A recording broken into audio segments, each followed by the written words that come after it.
So now I just need to clean out this pantry and get rid of this old ugly metal shelving. So I'm going to cut this piece of ply in half and try to get 2 shelves out of this one board.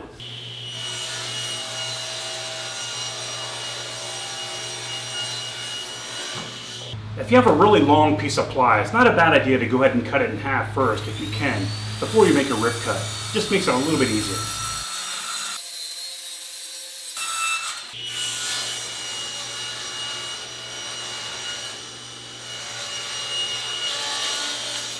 So because I'm using plywood for these shelves, I need to edge band this rough edge of the plywood, and to do that I'm going to use some scrap cherry that I have laying around. So the first thing I'm going to do is cut these to rough length, and then I'll face joint one side and plane them to thickness, and I'm going to leave them slightly thicker than the plywood itself.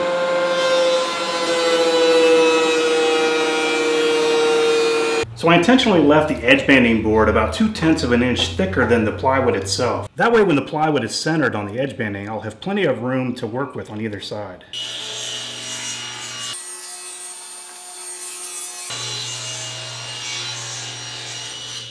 Whenever I apply edge banding, I always like to apply a thin coat of this stuff called waxulate to both sides of the plywood. It helps to get the dry glue off of the surface of the plywood a lot easier without damaging the very thin veneer.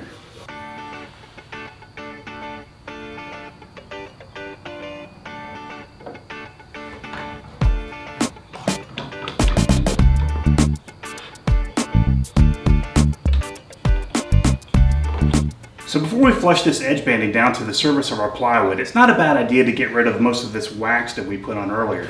And I found that I can get rid of most of it just by scraping with a piece of plexiglass. In order to flush the edge banding down to the surface of the plywood, I'm going to use my laminate trimmer with an edge guide, a mortising bit, and a modified faceplate. I've found that I can reduce chip out if I flush the edge banding in 2 passes. On the first pass, I'm going to stay towards the outside edge of the edge banding, and on the second pass, I'll finish it up.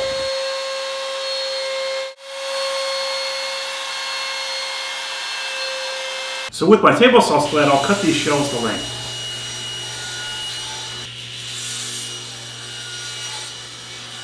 So before I apply the finish, I'm just going to knock off this sharp edge with a little bit of sandpaper.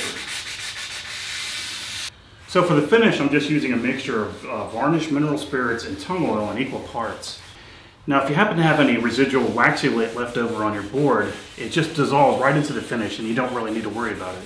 I like to apply the first coat really thick and then come back later in a few minutes and wipe off the excess.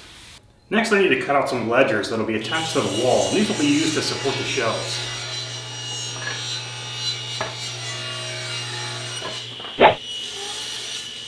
In order to make the ledgers look a little nicer when viewed from the outside, I'm going to round over the 2 outside edges.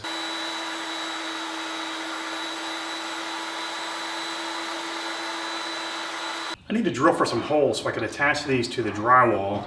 The center screw will actually go into a stud and the outer 2 screws will go into drywall anchors. There's always a little bit of the drywall anchor that extends out of the drywall, so I'm going to make room in the back of all my ledgers by using a Forstner bit to create a little bit of a recess. So I almost forgot, on the bottom shelf I need the notch out for a pipe that's in the pantry at the bottom towards the right hand side. So I'm going to go ahead and notch that out now. I've already applied the finish to all the shelves, but I don't think it'll mess anything up. So let's cut off that notch.